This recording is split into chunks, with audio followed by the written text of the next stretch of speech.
Magandang araw. Kwento sa likod ng mga liham, luha at saya.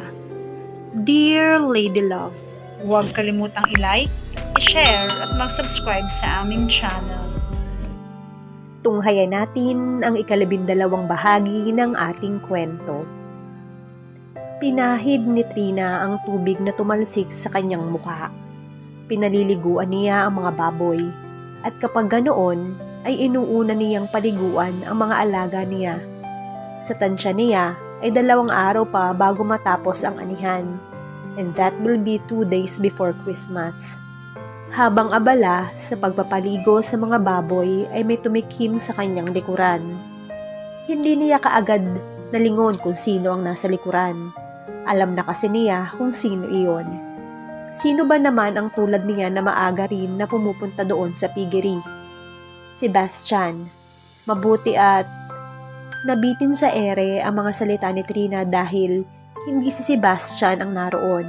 Bagkos ay si Jake ang nakatayo at nakangiti. Good morning. Mula sa pagkakatalong ko dahil sa pagpapaligo sa mga baboy ay tumayo siya. Veles, ikaw pala. Ang aga mo yata. Jake had changed. Mula sa isang lalaki na nakasuot ng suit at kung tumayo ay tila hari ng mundo, he now looked like a charming boy next door.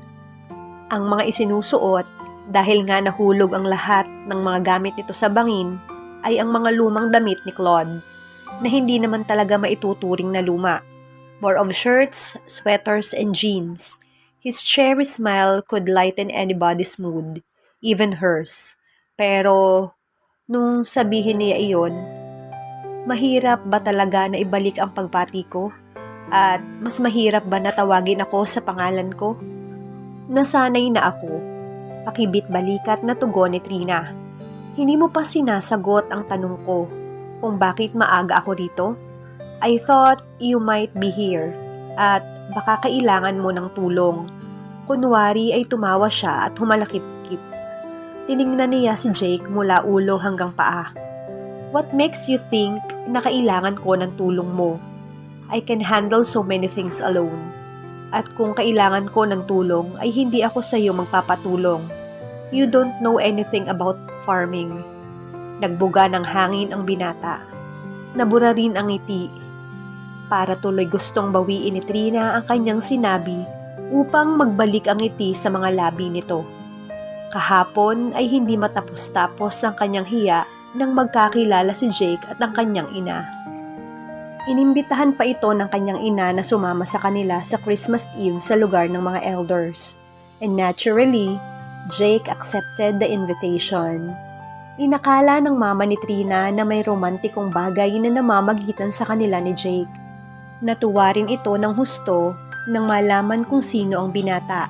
At kahit anong paliwanag ang sinabi niya nang mapagsolo na lamang sila sa kotse, ay tila wala nang naririnig ang kanyang mama.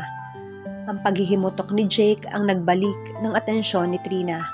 Fine, wala nga akong alam. Wala nga rin siguro akong maitutulong, but I still want to help. Pwede mo naman siguro akong turuan kung paano, right? Of course, pero bakit gusto mong matuto? Natigilan sandali si Jake. Dahil gusto ko lang. Fine, kung ayaw mo, di wag. Alright. Pigil ni Trina sa akmang pag-alis nito. You really want to help. Very well. You just have to stand here at siritan mo ng tubig ang mga baboy habang kinukuskus ko sila. Madali lang, di ba? Very easy. I got it. Masigasig na tugon ni Jake kay Trina. Her hair was tied in a messy ponytail at seryoso ang mukha nito habang nagpapaligo ng mga baboy. Habang pinapasirit ni Jake ang tubig na nagmumula sa hose ay hindi maiwasang matilamsikan din si Trina. Napansin niya na maligamgam ang tubig na nagmumula sa hose. Why is it look warm? Tanong niya kung kahit paano ay ma-divert ang kanyang atensyon. Nakakonekta yan sa isang heater. Kawawa naman ang mga baboy kung malamig na tubig ang ipapaligo ko sa kanila ng ganito kaaga. Hindi ko sila pinatuturukan ng madalas dahil ayoko naman mapuno ng kemikal ang kanilang mga katawan. Kaya maingat na lang ako. Mas natural na paraan ang ginagamit namin sa aming mga alaga. Napatango siya. Habang kinukuskus ni Trina ang mga baboy ay natatawa ito tuwing tinatangka ng mga alaga na dumikit ng husto. Smart pigs. Would you mind if I ask kung alaga mo ba ang tatlong mga baboy na una mong pinaliguan kanina? I heard they have names. Nagliwanag bigla ang mukha ni Trina. Yes. Mimi, Maymay, and Milo. Masiglang wika nito. Jake could not help but admire the sparkle of pride in her eyes sa pagkabanggit sa mga alaga nitong baboy, na tila ba mamahaling aso ang mga iyon. I'm sorry, I hurt them. Nagawa niyang usalin. Wala namang nangyaring masama sa kanila. Pero kung meron, you wouldn't be here. Yeah, I know. I've learned my lesson. I won't hurt them, dagdag pa ni Jake. Isang tango lamang ang tugon ni Trina dahil abala ito sa ginagawa. Kaya naging abala rin si Jake sa pagmamasid. Droplets of water went to the middle of Trina's chest, patungo sa itaas na bahagi ng dibdib nito na hindi sinasadyang lumabas dahil sa pagkakatalong ko kasama ang mga baboy. The water ran down the middle of her chest. Mariing napalunok si Jake. Parang bigla siyang nauhaw. At parang bigla rin niyang gustong mapunta sa posisyon ng mga baboy. Lucky bastards. His thoughts drifted and so did his hand. Tuloy ay si Trina na ang kanyang nasirita ng tubig. Hey, anong ginagawa mo? Mag-focus ka nga. I'm sorry. Agad na ibinalik ni Jake ang nakatutok na tubig sa mga baboy. Subalit nabasa na si Trina, which made it harder to focus. Sinong matinong tao ang makapagpo-focus kung ganito naman ang nakikita? The wet look suited her. Lalo siyang nauhaw. He needed a drink right now. Mula ngayon ay gigising na siya ng maaga at araw-araw napupunta rito upang tulungan si Trina. Anong ginagawa mo rito? Pagalit na tanong ng isang pamilyar na tinig. Paglingon ni Jake ay si Sebastian ang naroon. Matalim ang mga mata nito. Woke up on the wrong side of the bed. Binaliwala niya ang tila galit na Sebastian sa kanya. Mukhang ikaw yata ang dapat na tanungin ko ng ganoon. Nakalapit na ng tuluyan si Sebastian at nakita si Trina. Pahablot nitong kinuha ang hose, subalit hindi iyon binitawan ni Jake. Let go. Ako na ang bahala rito. Marahas natura nito. Ibigay mo na yung hose kay Sebastian, Jake. Utos ni Trina na hindi niya nagawang tanggihan. At nang gumuhit ang labis na delight sa mukha ni Sebastian ay tila gustong magreklamo ni Jake. Subalit napigil iyon ng kasunod na sinabi ni Trina. Ang mabuti pa ay tulungan mo ako rito, Jake. Napangisi siya ng husto. Sinulya pa niya si Sebastian. What now? Bumukas ang labis na gigil sa mukha ni Sebastian. Trina, we can manage without him. Manggugulo lang yan dito. Relax. Hindi manggugulo yan. Gusto raw niyang makatulong. Lumipat ang tingin ni Trina kay Jake. Kaya ano pang hinihintay mo? Walang inaksayang sandali si Jake. Agad siyang kumilos patungo sa loob ng koral. Hindi niya tiningnan si Sebastian kahit pa alam na tutok ang mga mata nito sa kanya. Ang kanyang mga mata ay nakatutok lamang kay Trina. Pagpapaligo ng mga baboy. Kahit gawin niya iyon araw-araw, basta ang dalaga ang kasama at magtuturo sa kanya ng dapat na gawin. Hindi siya nakadama ng pandidiri habang ginagawa ang mga sinasabi ng dalaga sa tamang pagpapaligo ng mga baboy. When in fact, a few days ago, siguradong nagduduwal na siya makita pa lamang at maamoy ang mga baboy. Marahil ay dahil sa itsura ni Trina, kung paano nito tingnan ang mga baboy, o ang paraan ng pagtingin ng dalaga sa buhay. It did not just change his preference, but his outlook in life. "Will you stop dragging me?" Napipiko na singhal ni Jake kay Sebastian nang tuluyan silang magkalayo sa kubo kung saan naroon si Trina. Parang galit na toro si Sebastian na basta na lamang hinawakan ang damit ni Jake at hinila siya. Gusto raw niyang makausap ang binata. Ngunit sa bukas ng mukha na ay parang hindi pag-uusap ang gustong mangyari ng lalaki. Mukhang gusto nitong sakalin siya. "What is this all about?" Gigil na balik ni Sebastian. "Are you crazy?" Ni hindi ko nga naiintindihan kung anong ibig mong sabihin. Gigil ding balik ni Jake. "Alam mo ba kung gaano ko kagusto si Trina?" "Oo, gusto mo ba siya?" "Ano?" Nabiglang tanong ni Jake. Gusto ko si... Hindi alam ni Jake kung kailan nagsimula. Ngunit kapag alam niya na nasa paligid lamang si Trina ay otomatikong gumagala ang kanyang paningin upang hanapin ang kinaroroonan nito. She had that effect on him. He really needed to see her every time. Kung maaari lamang natitigan na lamang niya ito sa buong maghapon ay ginawa na niya. Naroon si Trina sa kubo kasama si Ea. His heart seemed to be struggling itself tuwing nangingiti ang dalaga. "Do you like her?" Ulit ni Sebastian sa tanong. I don't know." Hindi niya iyon masabi dahil ang totoo ay hindi rin niya alam. Sure, he adored her. Oh crap, it was the same thing. Liking and adoration. Good, tugon nito.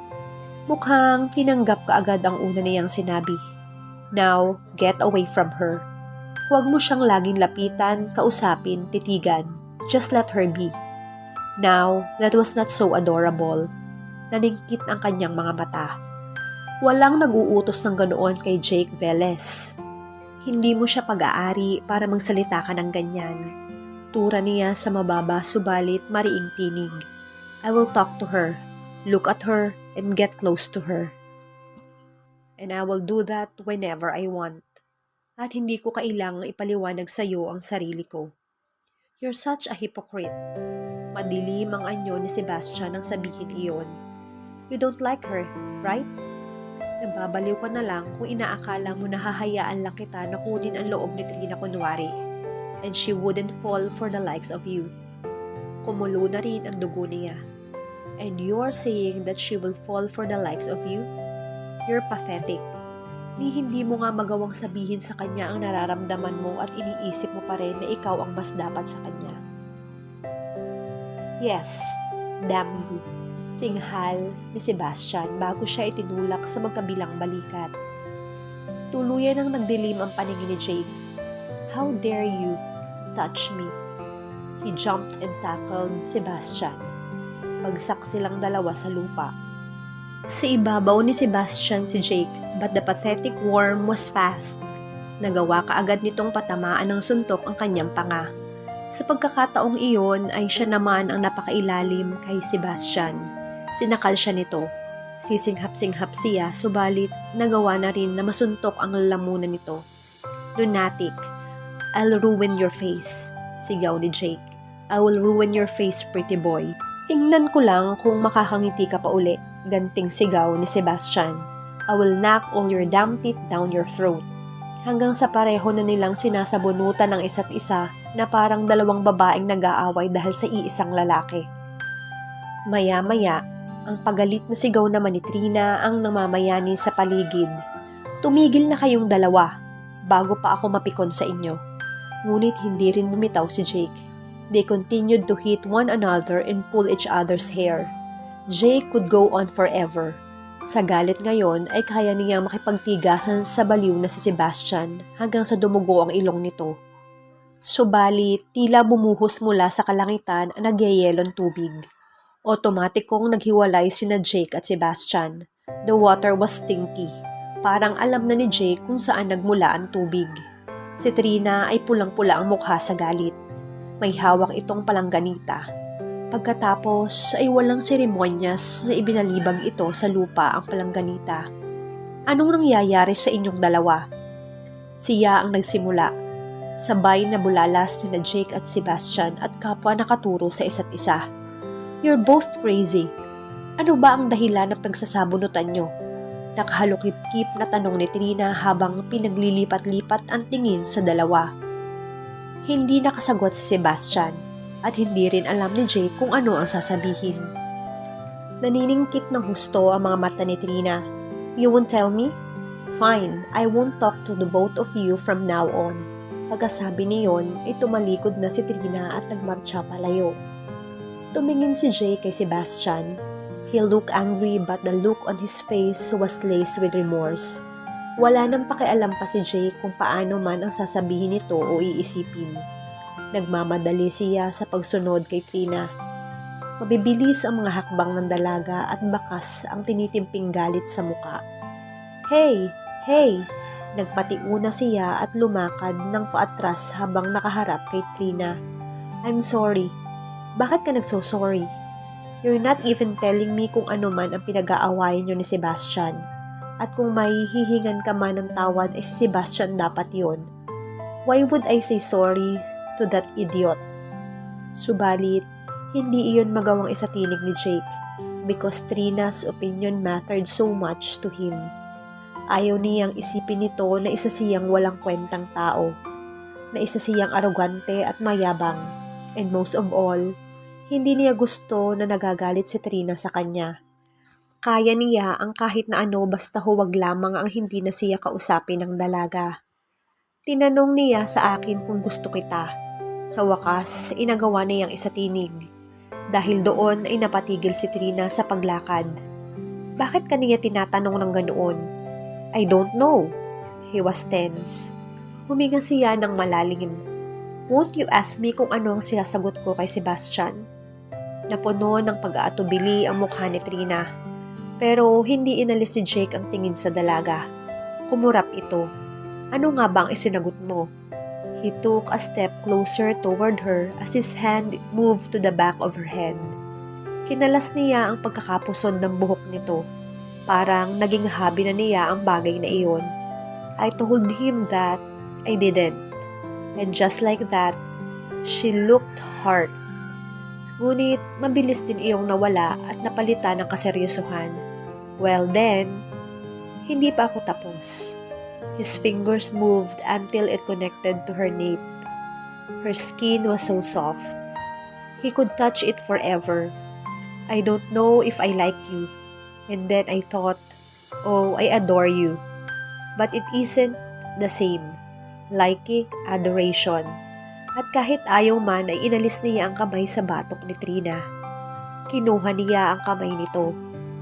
Then, he kissed her knuckles. I adore you, Trina. I adore you so much. Bumakas ang labis na sorpresa sa mukha ni Trina. Hanggang sa unti-unting namula ang mga pisngi nito. Hindi mapigilan ni Jake ang pagsilay sa magandang mukha ng dalaga. It felt so good to tell her how he felt about her. It was liberating and heart-bursting. Wala pa siyang babae na sinabihan ng ganoon kundi si Trina pa lamang. Because truly, no woman had ever made him want to sink in his knees. Hahawakan na sana ni Jake ang mukha ni Trina kung hindi lamang siya nilagpasan nito at naglakad uli palayo. Gahol na humabol siya. Seryoso ang mukha ni Trina. Hey, hindi mo pa rin sinasabi kung bakit nag-aaway kayo ni Sebastian. Surely, hindi ka niya sinuntok dahil lang sinabi mo na, you know. Namula na naman ang mukha nito. Ang sabi niya ay huwag na raw akong makipagkita, makipag-usap o tumingin sa'yo. Ayaw niyang lapitan kita. And I told him na hindi ko magagawa iyon. Then he pushed me. So I tackled him. And you know what happened. But I faced to confess something, Trina. Lakas loob ng wika niya. Hindi niya gustong itago ang isang bagay kay Trina. May usapan kami ni Sebastian na tutulungan ko siya para magtapat sa'yo ng nararamdaman niya. But in the process, I felt something for you. Sa pagkakataong iyon ay tigalgal ang ekspresyon ni Trina. May ilang sandali na naisip ni Jake na baka nagalit ito. Lalo pa nang bigla itong tumalikod. Subalit nakita niya ang munting ngiti sa labi ng dalaga. At sa lahat ng nasuntok sa panga ay siya na yata ang pinakamasaya. "Sebastian, I think we really need to talk," wika ni Trina.